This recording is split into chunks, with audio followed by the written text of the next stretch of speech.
All right. Can everyone see my screen here? Looks good?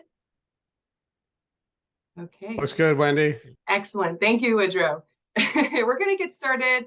Good afternoon, everyone. We are so excited to have you all join us today for our panel webinar on our most recent research study, the Sustainable Giving Report. We have a lot to cover in the next hour. It's going to be action-packed, so I am going to get started right away to make sure we cover it all. We have our attendees coming in. That's excellent. So first, a few housekeeping items. We are recording this webinar and you will receive this recording via email in your inbox around 2 o'clock tomorrow. So keep an eye out if you want to rewatch this session or share it with your peers. I also encourage you all to ask questions. This is a panel webinar, so we want to hear all of your questions. We want to answer all of them. So please use that chat feature to message panelists, other attendees, and myself, and keep the questions in the Q&A.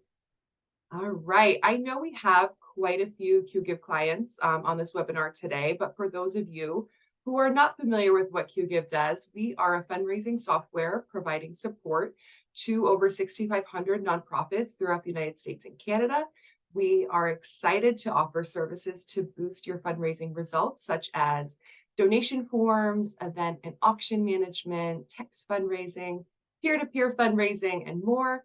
We integrate with a whole bunch of CRMs. So if you think Qgiv could benefit your organization, I encourage you to reach out and learn more. A little bit about me. My name is Wendy Mercurio, and I am the Content and Education Specialist on the Qgiv team.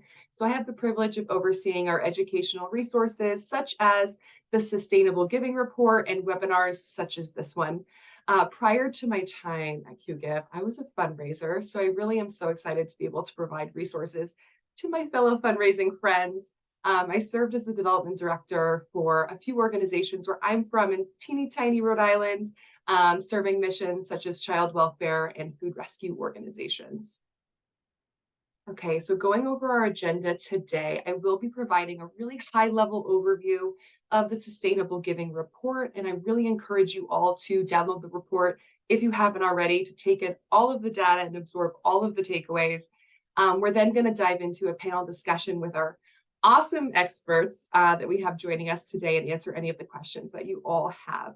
So first, I would love for a panelist to hop on quickly and do an introduction.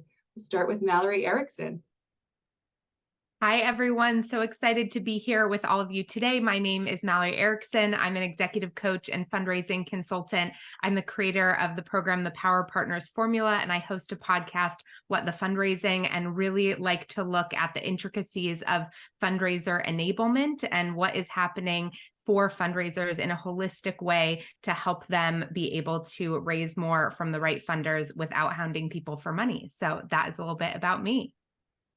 Awesome. Thank you, Mallory. Next up, we have Ephraim Gopin. Hi, everyone. Glad to be here. I'm a nonprofit fundraising and marketing expert at 1832 Communications. I help nonprofits make sure that all their marketing materials and everything they're putting out there are putting them in the best place it can be to fundraise from their donors. So I focus very much on developing relationships, whether that's via email, website, and other forms of content. And can't wait to speak. I can't wait to hear from the other speakers and to be able to speak about the ton of topics that this great report had from Qgiv. Oh, thank you so much. Next up, we have Woodrow joining us. Thanks, Wendy. I am Chief Data Officer for Giving Tuesday. I manage our data science team and data engineers to build the technical infrastructure and the data assets to understand generosity, its expression, how to motivate more of it, and what are the impacts of the ways that people make positive change in their community. And likewise, really, really a fan of this report and glad to be here. Thanks, Wendy. Yeah, thanks for joining us. And our final panelist is Jamie Van Essen. Hello, I am Jamie with Canary Consulting, and I have worked in consulting for about 11 years now, working with donor systems and reporting. So all things donor data is where I really strive with our clients. And we are a full service consulting firm working in all aspects of fundraising for capital campaigns, grant writing, annual giving, events, board management. So this report is really, really great, and I'm excited to share this with my team. Thank you, JB. We're so excited to have you. Okay, so why are we focusing on sustainable fundraising? So we noticed some trends across the sector that we really thought needed to be addressed and needed to be addressed now, right? Donor numbers are declining. We have a recession looming. The cost of living is ever increasing. And the overall wellness and state of fundraisers and nonprofit teams is concerning, right? Just to name a few trends. And so the pressure to raise more money with fewer resources is real for fundraisers. And so we wanted to gauge what our fundraisers were noticing in the sector, the strategies that they implemented during the many challenges of the last 3 years, and to better understand how donors are reacting to economic uncertainty and engaging with the causes they care most about. So by understanding donor preferences and digging into the wellness of the nonprofit sector, we hope to really provide tangible takeaways for our readers and our webinar attendees today that inspire change and action among nonprofit leaders, fundraisers, and their teams. Firstly, we're going to go over a really quick overview of the study, right? Who responded to our survey? So in March of 2023, we surveyed 290 Qgiv clients, and we found that fundraisers, like all of you on this call today, are fundraising between $1 and $5 million each year. They're working for small to medium-sized nonprofits. The most selected missions that our fundraisers are serving are youth development and human services. 40% are employing between 1 and 10 staff, and 30% have between 11 and 50 staff at their organization. I want to take a quick moment before I move on to thank any Qgiv clients that are on the call today that participated in the survey. Thank you so much. I really appreciate the time that you gave us and your input. Next, we have our donors that responded. We had just over 2,000 donors respond also in March of 2023. And we found our average donor was between 35 and 40 years old. Their average gift was between $5 and $55. Their yearly contribution being between $100 and $499. And they're supporting human services, animal welfare organizations, and health services. So the first section of the Sustainable Giving report we covered was economic instability. And we defined economic instability as the state of the North American economy since the onset of the COVID-19 pandemic. So including costs, overall apprehension about the global and national economy. We have all seen a lot happen since 2020, right? Prices of everyday items have increased over 5%. We're looking at you, egg prices. Supply chain issues were a thing. That was something I totally forgot about, put out of my mind. And interest rates are continuously climbing. And so we really wanted to understand, what does this mean for nonprofits and their fundraising efforts? Before we dive too far into this section, I want to recognize that some of these stats in this section and others can seem a little daunting and overwhelming. Fundraising has changed over the last few years. We've all seen it in ways individual to our organizations and our fundraising. But just because things have changed does not mean there are not new strategies that we can implement to overcome these new challenges. So for our fundraisers that responded, they noticed that they have also seen a decrease in fundraising revenue. So 30% noticed a slight decrease and 13% are saying that they've seen a significant decrease. And in-person events have not performed as well as previous years. So this includes galas, luncheons, races, etc. We found that donors are noticing that nonprofits are talking about rising costs in their communications. Donors are feeling the effects of inflation as well. 48% have had their charitable giving negatively impacted. I think this might be my favorite finding from the entire report in a way, but donors are making cuts to other areas of spending, such as entertainment and dining out, before they're changing their charitable giving. So we found that 75% of donors reported that inflation has negatively impacted their finances over the last 3 years, but 80% of donors are still giving. So donors are prioritizing their giving and the organizations they love and support. And that is really exciting to see. So some takeaways we have for you all is to know that even when financial times are tough, know your donors want to support you. As I just mentioned, donors are continuing to donate, even though their finances have been impacted, and their giving may look a little different than previous years. We also encourage you to understand the importance of a thank you, right? Getting back to the fundamentals of strong donor retention is extremely important, especially during a period of economic instability. And understanding the importance of all types of gifts, right? This includes funds, in kind, donors giving their time. It's really crucial for your organization's long-term donor retention efforts. The next section our Sustainable Giving Report covered was the wellness of nonprofit teams. So we found that 58% of respondents are planning to remain in the profession. And for those that want to leave, other career aspirations and higher pay were the top factors for departing. And the top job satisfaction factors we found was the mission that our fundraisers are serving and the relationships that they have with their peers and coworkers and supervisors. When asked about workload, we found that 55% of fundraisers are feeling overwhelmed with their workload. 40% believe their fundraising department is only occasionally staffed properly, and 30% say their team is never staffed properly. Goals are mostly obtainable by 51% of our fundraisers. There's no surprise here. Our fundraisers need more resources to reach their goals. Almost 58% answered that they could use a few additional resources, and 26.6% answered that they would need significantly more resources to meet their fundraising goals. For our donors respondents, we found that donors are open to covering administrative costs. So 36% would continue to donate if a portion of their donation went to administrative fees. And almost 35% answered that they probably would continue to donate. So only 10% of our donor respondents were strongly opposed and would stop their support if a portion was going towards administrative costs. Some takeaways for all of my fundraisers. Firstly, educate your supporters on the roles and responsibilities of different staff. So regular employee spotlights on your social media, your emails, your newsletters, they can really help your supporters understand who the doers are behind the incredible work that they're supporting. Build that donor trust and potentially have them be more open to covering administrative costs and continuing to donate. And it's really crucial that all nonprofit staff are feeling connected to the organization's mission.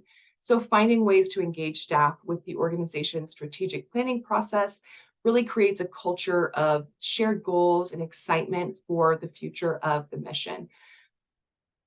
Really important to recognize when your employees are, winning a grant, planning a large auction, or whatever that mission milestone is. It really shows the employee that they are valued and appreciated.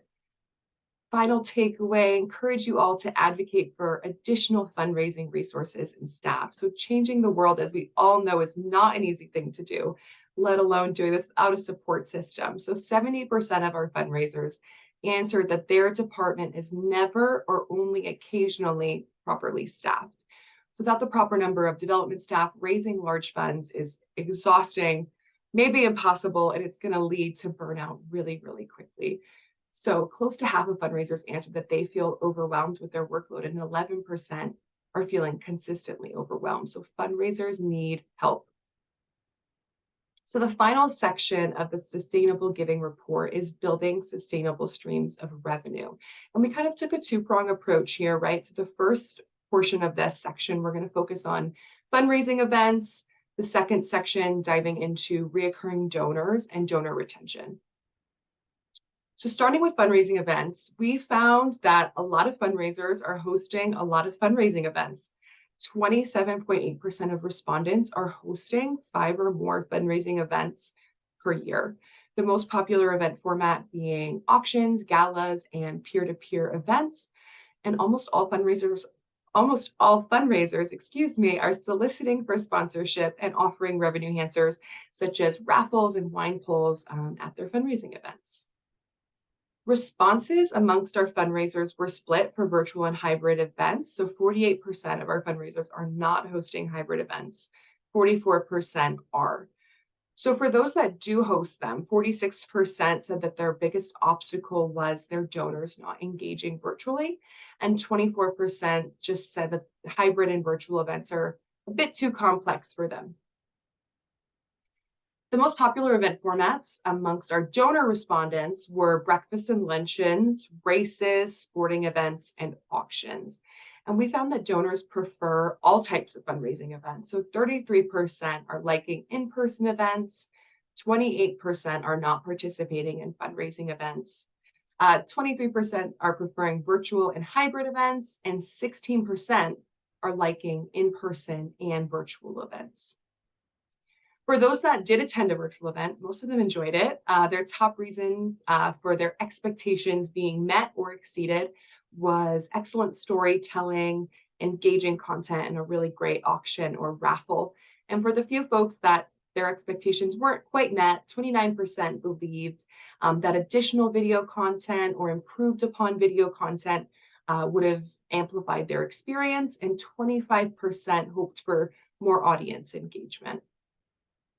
So our recommendations for our fundraising events for you is to understand that donors are interested in a variety of event types. So most fundraisers said their annual events didn't perform as well as in years past. So now really is the time to diversify and amplify your fundraising event strategy and hopefully embrace virtual and hybrid events. 23% of donors are preferring virtual and hybrid options, and 16% prefer both in-person and virtual. So let's not forget about our donors that are engaging virtually. I also encourage you to focus on storytelling, right, in your events. Donors are looking for immersive and engaging event experiences, and engaging storytelling is the way to offer that experience to your donors. And continue to solicit for sponsorship and revenue enhancers to your attendees.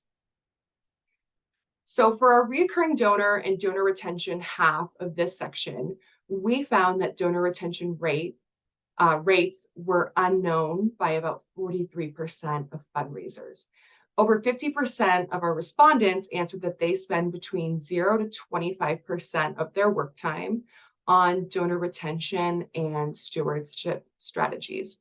Fundraisers believe more staff, time, and knowledge could increase their donor retention rate and efforts.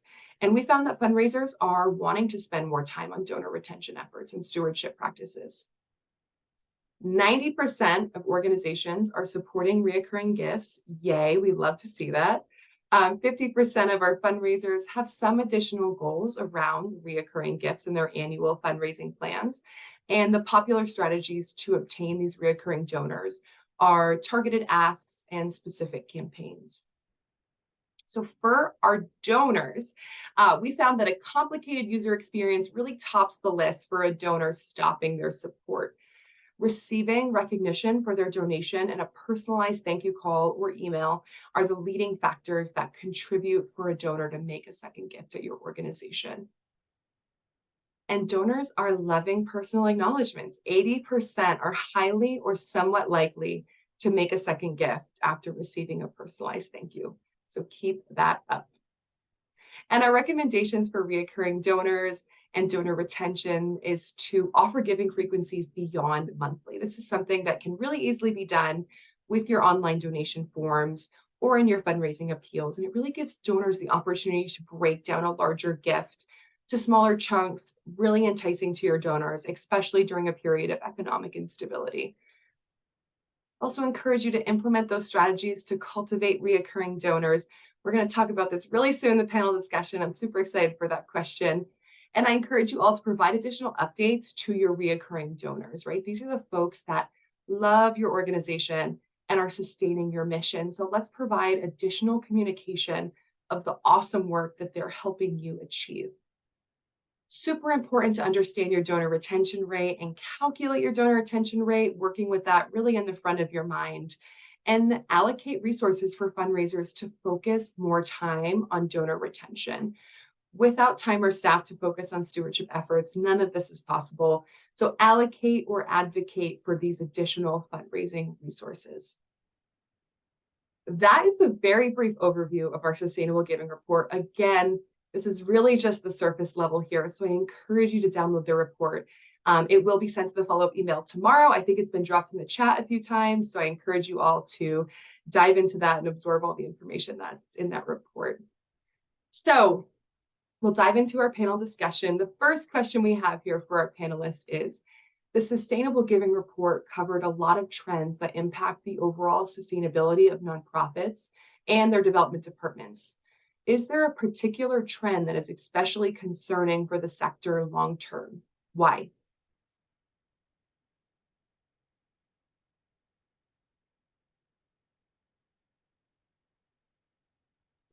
You want us just to jump in, Wendy? Yeah. All right, I'm always happy to jump in.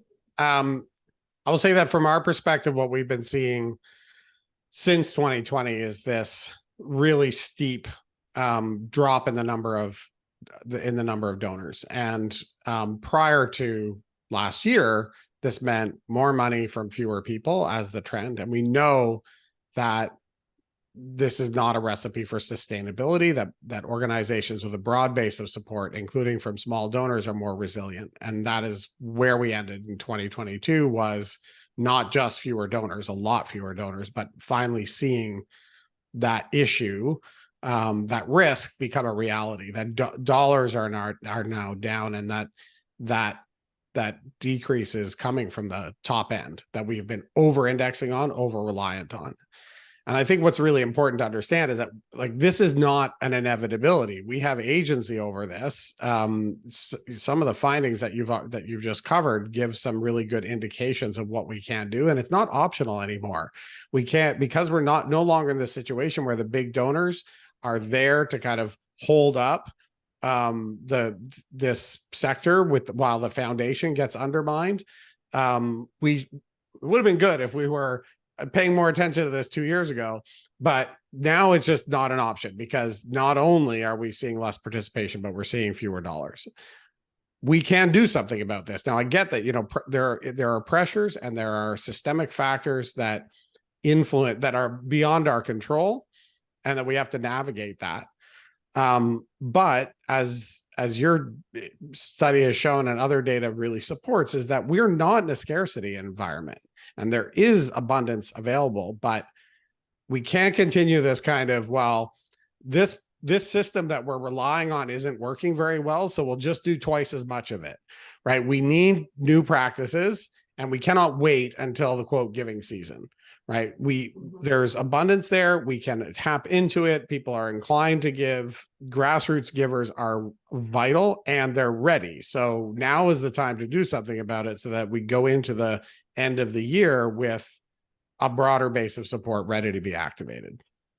Yeah, totally. I think if we've learned anything in the last few years, it's not to rely on one event, one donor, one sponsor. That is risky business. So thank you so much for your input, Woodrow. Does any other panelists want to chime in on this? We can hop on to the next question. All right, excellent. We'll move on to the next one. So in-person fundraising events and direct mail appeals did not perform as well as years prior, according to over half of our respondents. What can fundraisers do to break the cycle of underperforming appeals and events? Okay, I'll jump in on this one, and I'll sort of tie it to the last question as well, because, for me, looking at the data in the report, which I'm so grateful you all did this study over at Qgiv, but looking at the intersection of both the giving data and the overwhelm of fundraisers is really key, because one of the things that we know about overwhelm in general, or the activation of our stress response of our nervous system, overwhelm is like a chronic stress state, right? That's what burnout is. You've stayed in a chronic stress state for too long, you move into a paralysis burnout state. What we know about that is that that state of existence does not breed creativity, innovation, flexibility, resilience. And so when you ask this question about what do we need to break the cycle around direct mail appeals and innovation in events, It's all of those things that are incredibly hard to do when you're experiencing overwhelm and significant stress. So for me, the combination of those like data points is really critical for us to be looking at. I mean, I think what has happened is that I've seen in terms of direct mail and events that haven't been doing well is that there was a reversal to how things were done before the pandemic. There was this, let's just do the things that worked in 2019 and before, thinking that everybody in their community, in their donor population, was eager to get back to that. The reality is that we are, as human beings, continually responsive to context. And the context of all of our lives have completely changed. And what happened over the last few years has changed our incentives around attending events, opening mail, responding via mail, all of these things. And so I think there's a lot here. One is to like start to have conversations with your donors, to survey them, to have one-on-one conversations around what's helping them feel connected these days, what makes them feel the most engaged, what are they looking for in community, to not make assumptions about what used to be, what used to work, and try to apply that to today. The other thing here is to test. I think it's really important. Like, I encourage surveys in those conversations because those conversations alone are really good retention tools and relationship building tools. But also as humans, we're not always the best predictors of our own behavior. And so it can be really helpful to A/B test certain things and see what your donors actually respond to. Change management is hard in nonprofits in particular. So if you want to try a different fundraising strategy that diverts from direct mail, for example, take a small portion of your donor database, test it out this year, see what happens, look at those results. Like, as Woodrow was saying, there's a lot we can do. We have a lot of resources and opportunities at our fingertips to change these things. But if we keep just rinse and repeating 2019 and prior tactics, we're going to see a lot of this underperformance continue. Yeah, I always said whenever I would hear someone say, well, this is the way we've always done it, and it's especially true now, you should have a light bulb going off. And it should be, all right, this is the time for innovation. This is actually an exciting opportunity to try new things. Yeah. And to just know that you are going to likely need to do some stress management work before you can get to that place. And that that's something you need to explore as a team and individually in order to allow you and give you the capacity to do those things. Yeah, I think that's easily forgotten when you're shuffling through your to-do list and you're super busy. So thank you so much, Mallory. Any other panelists want to hop in on this? All right, we will move on to the next question here. Our third question, we have 70% of fundraisers have a goal of gaining additional reoccurring donors.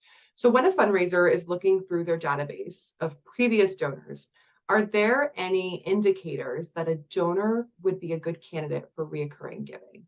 And what are some outreach strategies for reoccurring donors? I can take this one. So recurring donors, some studies show that recurring donors have retention rates between 80 and 90%, which is amazing. And don't we all want retention numbers to look that great? So really something to keep an eye out for and look for is it can take a little time to really kind of mine through your data, to look at some of your donors' giving history. So looking for that consistency. Who's that donor that sends you that $100 check every year through your year-end appeal? Or maybe they attend your fundraising luncheon and they're always just writing that $250 check or $100 check. So really looking for that consistency for year-over-year giving. So if a donor has done that consistently for a few years, they are a great target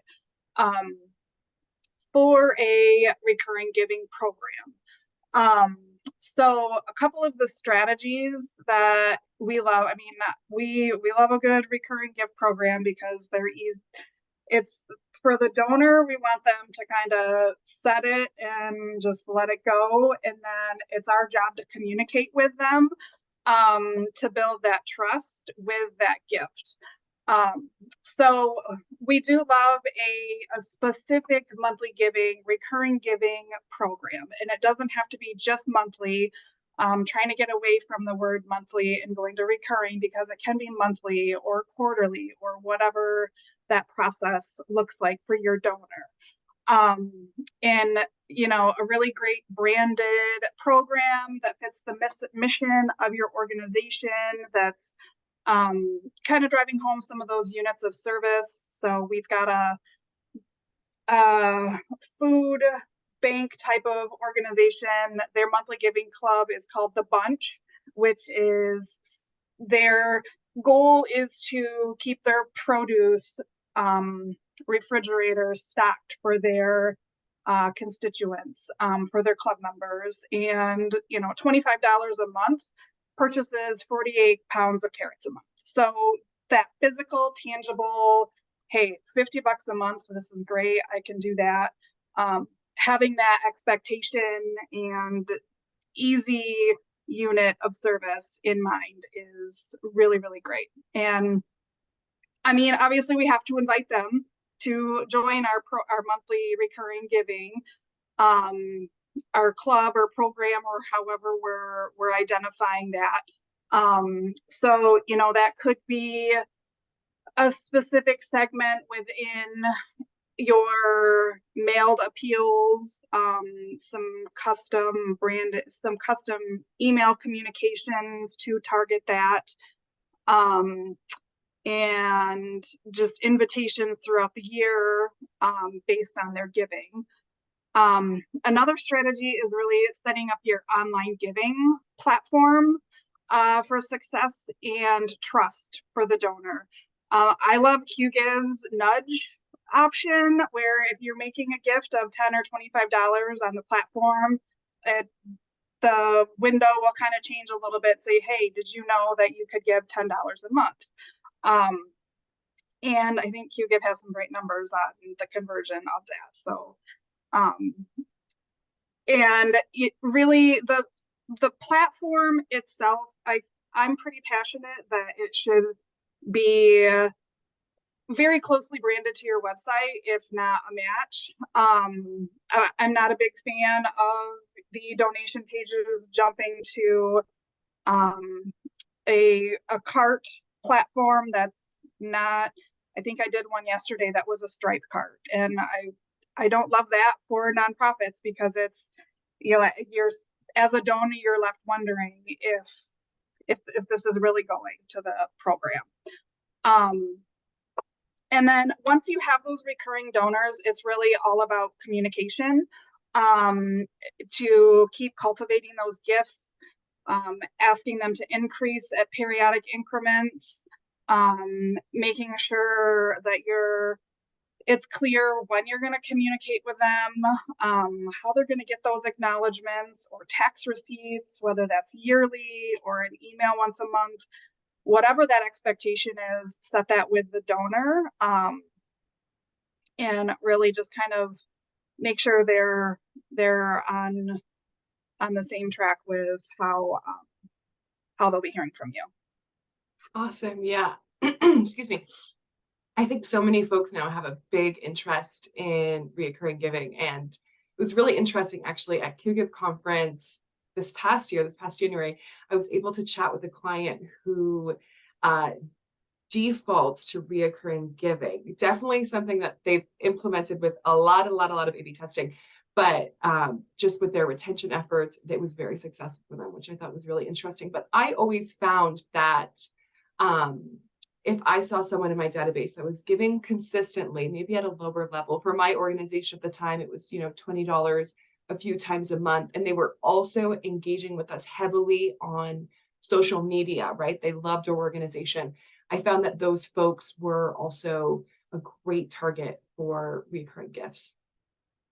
Some really great strategies there. And I just wanted to highlight something Jamie said, because it's in there, but it wasn't explicit. And I think this is a missed opportunity for a lot of organizations to think about recurring as an opportunity to build a sense of belonging with supporters, both with your mission, because you get to switch your discourse with them from solicitation to engagement, but also with each other, right? The sense of being part of something else and collective action is really effective. Also, that recurring giving skews young. I think it's one of the reasons why we see a much higher percentage of recurring giving on Giving Tuesday than other times of the year, is because of that product market fit. And to follow that thread of what Wendy was saying, too many organizations think about recurring as something that has to be separate from acquisition, right? You have to get the donor and then try to get them to be recurring. It's true that you will find your conversion rates on a recurring first solicitation to be lower, but the much higher retention and the much higher short-term and long-term lifetime value of that donor often more than makes up for it. For a lot of organizations, going to a recurring first strategy will pay off. Totally. We found that exact same information you did in our generational giving report, that those younger generations are really looking to support organizations in a different way where they feel that strong connection. And so you're looking to engage younger audiences too. Recurring gifts is a great way to do it. Okay, we're going to move on to this next question here. So our study found that donor outreach strategies have remained largely unchanged, while donor numbers have steadily declined year after year. How can nonprofits revive their outreach strategies, and is significant change necessary? All right, I'll jump in on this one. First of all, Wendy, there's a ton of great data in this study, more than what you've presented.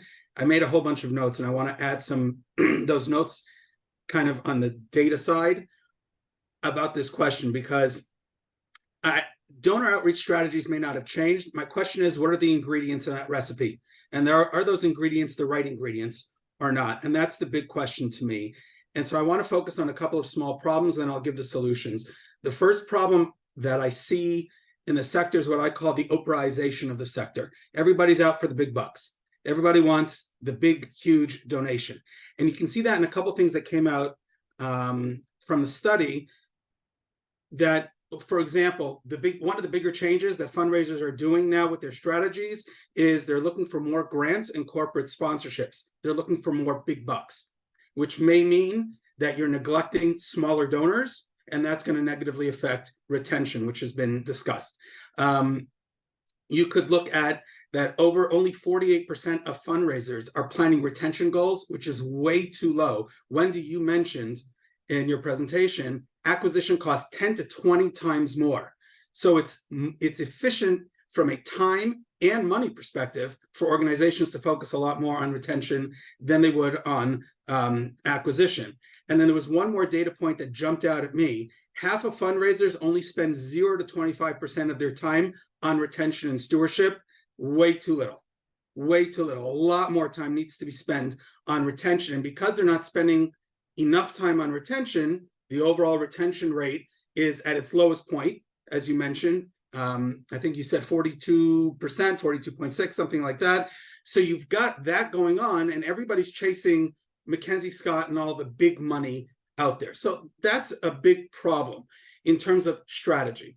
So then I want to present two quick opportunities that exist. Number one, in the study, it was mentioned that over half of donor respondents give less than $500 a year. Now, that's an audience that you might neglect because small bucks, small money, it's not worth it. On the other hand, Jamie gave you all the great strategies for recurring giving, and she mentioned retention rates with recurring givers are 80 to 90%. That's double the regular retention rate of donors.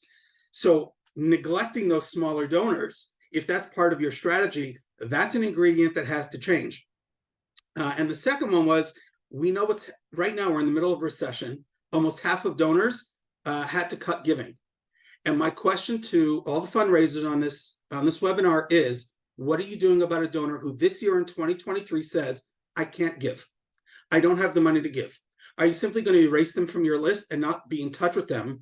Or are you going to show empathy and understanding and love and say, we totally understand, and we still want you to be part of our do-gooder community and be with us and be a donor and be part of this, no matter whether you can or you can't give. And that's an opportunity.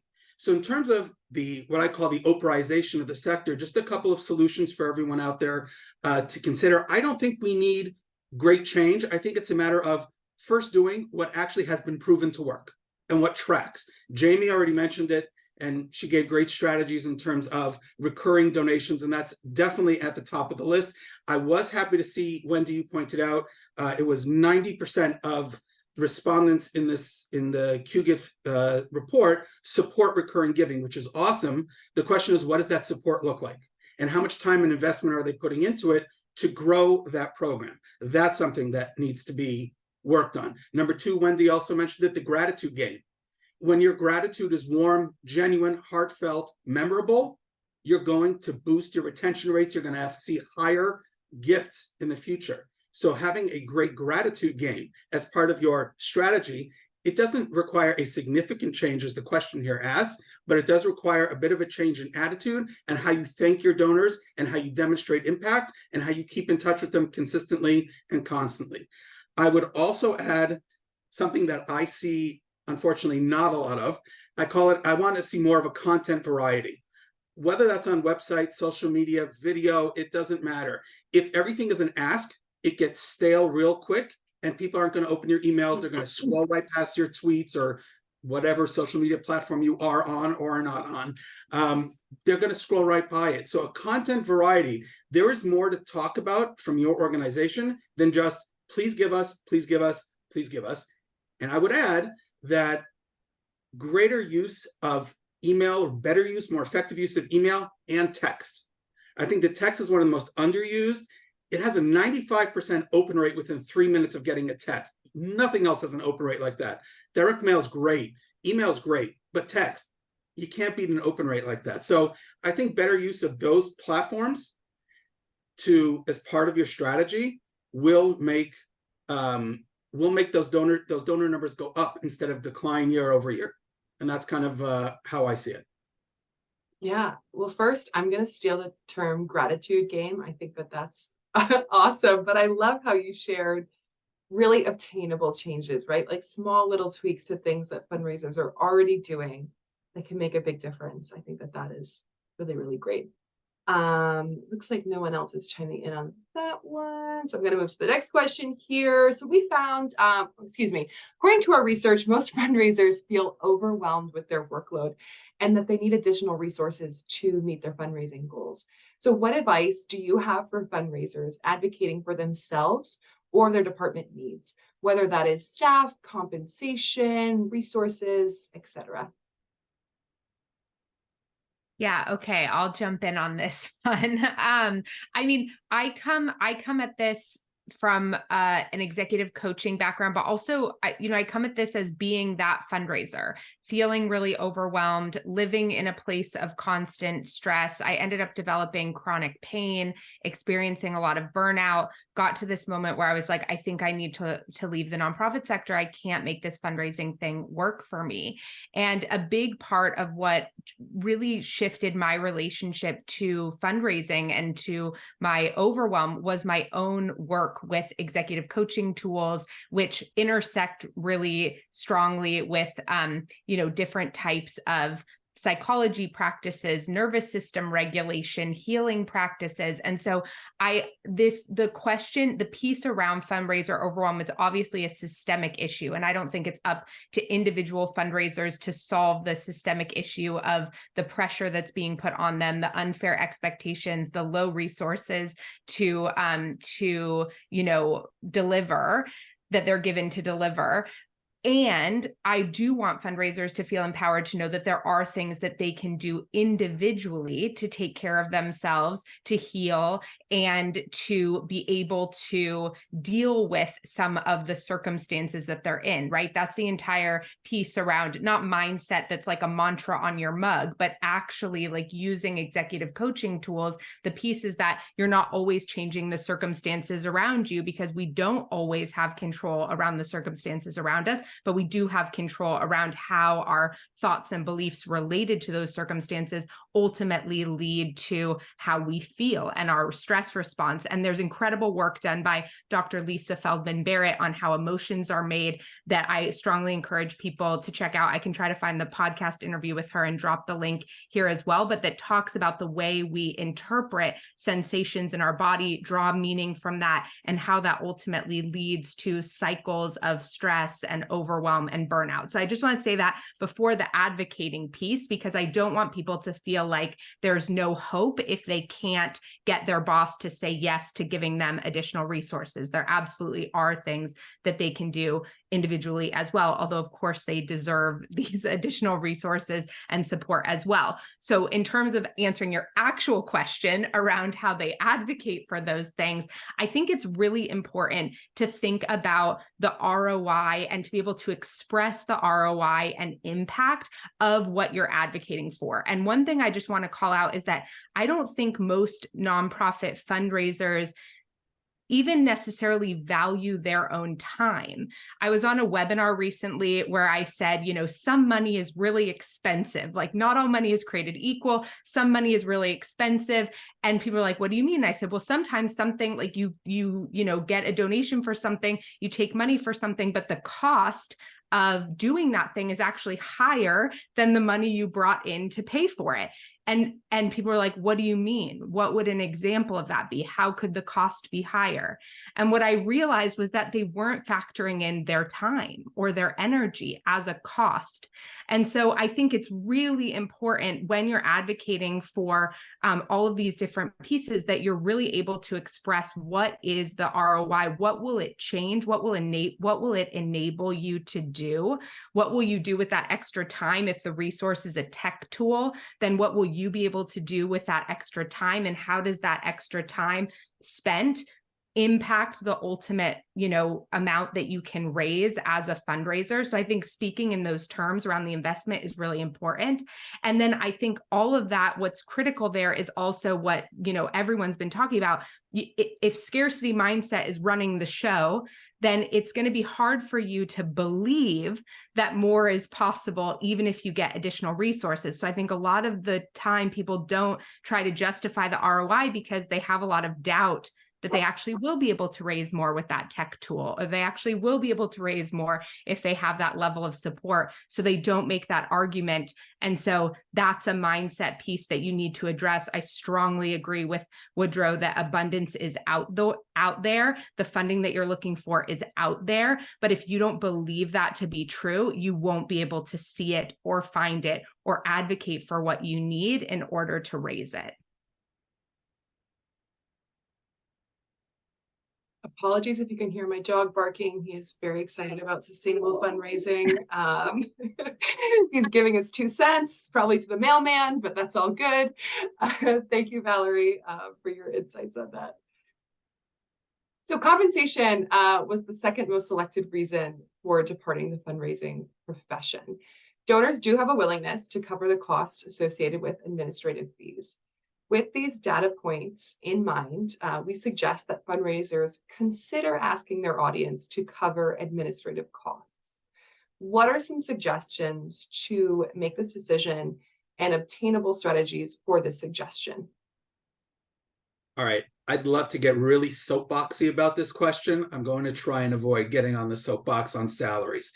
So let's start with something that I spoke with the head of a very large umbrella organization for foundations last month, and the issue of overhead came up, and I was asking him about it, and his quote to me, to paraphrase, was, "Tell funders that the only overhead is the ceiling over your head." Okay, that was his quote about overhead, and that's it. I think that the issue of wages, which is a major problem, is sometimes a self-inflicted wound. Because a lot of times nonprofits put out there, 98% of our money goes to programming or whatever it is. Well, guess what? Programming doesn't happen unless you awesome, amazing fundraisers who are on this call, you're doing your job and you're putting in all the hours. I know you're overworked, underpaid, a lot of times underappreciated. I get it. And you're not overhead. And neither are the program directors, and neither are the volunteers, and neither are the CEOs. None of this is overhead. All of this is necessary for the engine to run, for you to have impact in your community, for you to be doing good in the world. And then the second thing is, then this came out of the Qgiv report, 60% of donors are concerned about turnover. Well, of course, if wages are low, it's right here in the question. It's one of the main reasons why people are going to be moving. What happens when wages are low? Every 18 months on average, fundraisers move jobs. And that's going to obviously kill retention, because every 18 months as a donor, I'm meeting somebody new, and to develop a relationship every year and a half with somebody else coming to the door, at some point donors are going to walk away, and they have other choices. They have where to go. So a couple of suggestions or obtainable strategies to deal with asking for covering administrative costs. Number one, don't be afraid to explain the need to funders. Have that conversation. When I was a grant writer and a fundraiser, and I would always speak to the foundation first when I could, before I applied for a grant, to explain to them, this may go over this, for whatever reason, this program is above your 15%, whatever ceiling they had put on overhead. But have an open conversation with them. You as an organization could have overhead that hits 80 to 90% of your budget. It happens, and it's fine.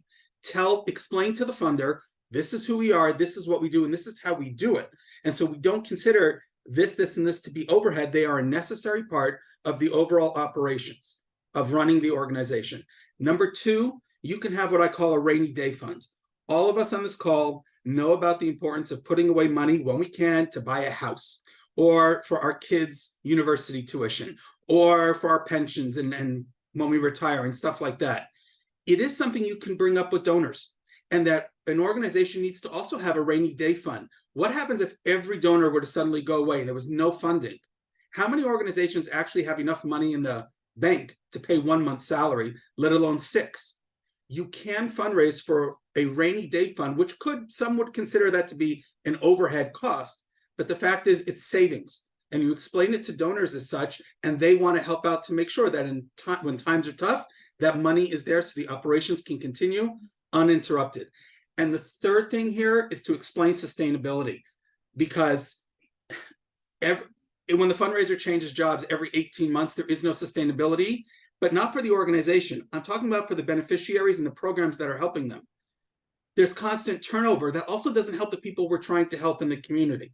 So if you use all those to explain the overhead costs and stop phrasing it as overhead, but it's what's necessary to run the organization and have impact in the community, I think we'll do a much better job in terms of fundraising, developing relationships, and our donors and supporters will be more than willing to cover what's written here in the question, the admin costs.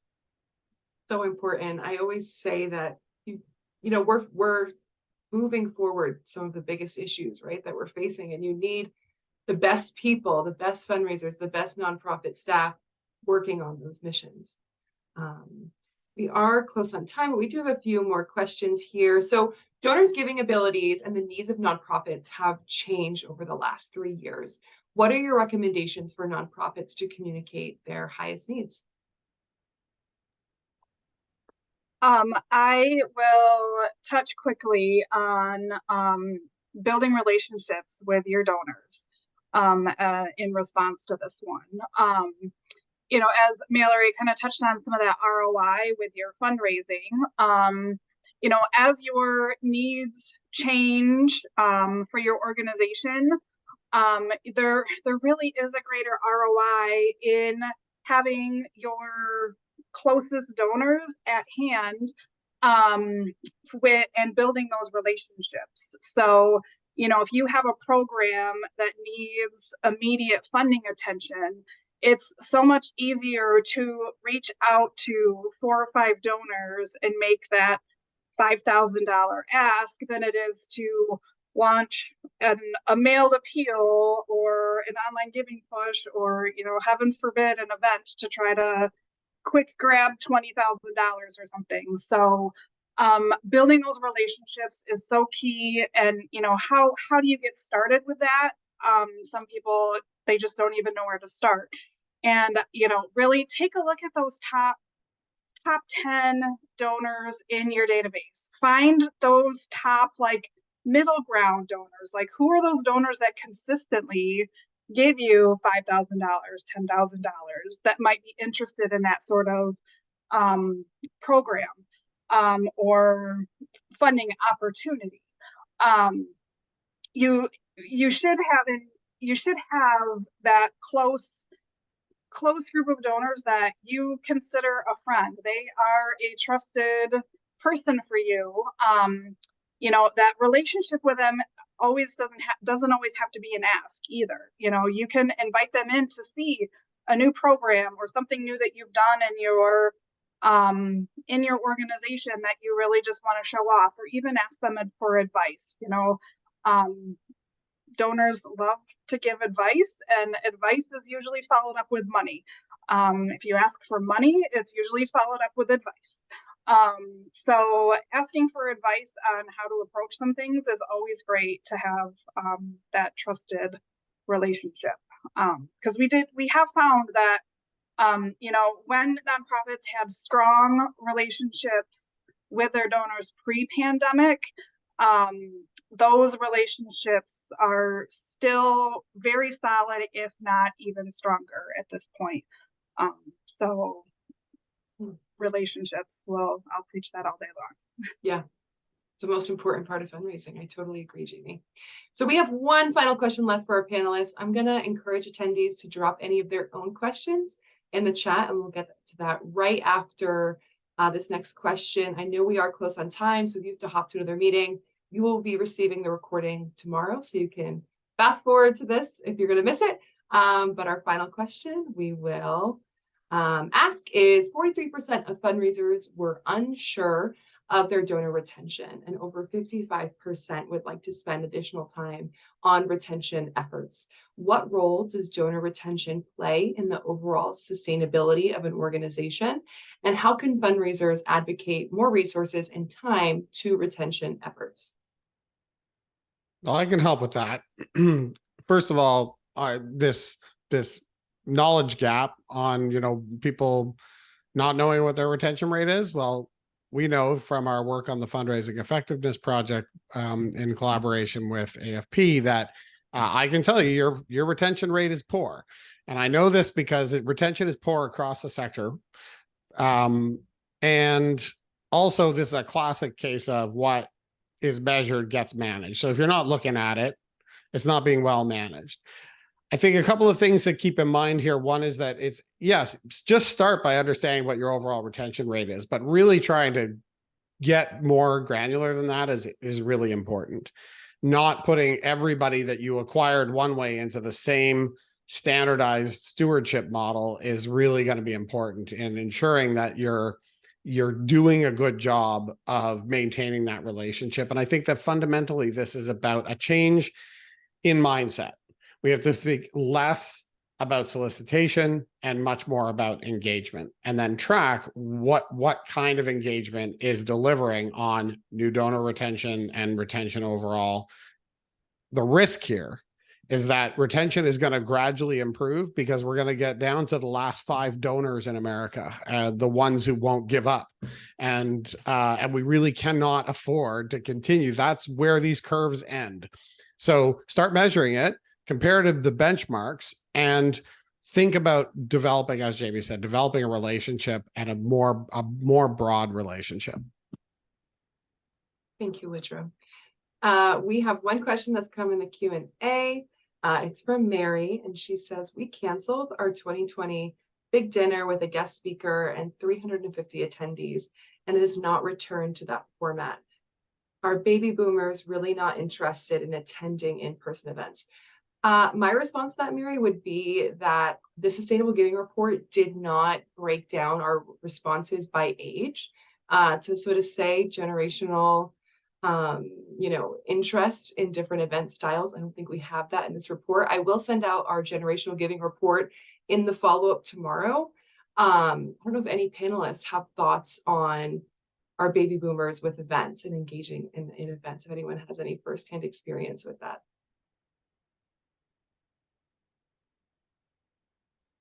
Not seeing any. I would say there's so many factors to answer that question. It's really hard to take one data point and be able to say that. This is where I think having conversations with your donors, surveying your donors, asking them. I definitely think people, want their calendars to be less booked than they did before the pandemic, and people are being a little bit more critical about the things they say yes to and go to, and maybe don't have the stamina for the same amount of like gala season as they did before. But I think it would be like unwise to like too quickly jump to a limiting belief around what boomers are looking for based on a single data point like that. We did find in the report that folks are interested in events, but we don't have that data by generation. I'm sorry, Mary. All right, Ellen is asking, how can we tastefully convert a memorial donor to a sustaining donor? Any thoughts from our experts? I mean, I think you would think about this as I would any other donor, in that like this donor had affinity for the cause for a reason. It may have been what seems like at least partly in connection with somebody who died. So I think feeling free to talk about how that a sustaining gift is a way to sustain the legacy of this person. They chose that organization for a reason. I don't see any reason not to speak very directly to it. The other thing, though, is that just like any other donor engagement, making people feel like they're a meaningful part of your mission, not making every single communication always be an ask for money, is absolutely critical. And so I think that you need to continually build a discourse with your supporters and recognize that most supporters want to give in multiple ways. They want to get involved in multiple ways, including advocacy, and not just be only there when it's time to ask them for more money. That gives you permission to talk very directly about why they would sustain your organization with a financial gift. Thank you so much. Sorry. No, you go. I just wanted to add to that. Woodrow gave a perfect answer. The only thing I would add, Ellen, is if somebody gave a memorial gift, call them, ask them for their origin story. How'd you find out about our organization, or why did you give to us? Start the conversation with them that way, and then you may slowly move them into, that funnel of giving. But at the outset, find out their origin story and what caused them to do that, and take that action, and then you can move them along. Yeah, being curious and fundraising. Being curious and fundraising is such a powerful tool. Those are all of our questions. I want to take a moment to thank our awesome 4 panelists today. Thank you so much for joining us. This was a lot of fun. I appreciate all of your input, answering all of our questions. Thank you so much. Thank you for this report, Wendy. It's really, really useful. Thank you so much. Thank you. All right. Thank you, everyone, for attending, taking some time out of your very busy fundraising day. We appreciate you being here with us, and we will catch you on the next webinar. There will be a survey when you exit out of the Zoom. Please fill it out. It steers our content for future webinars. And thank you again. Have a great day, everyone. Have a great day. Thanks, Wendy. Thank you so much.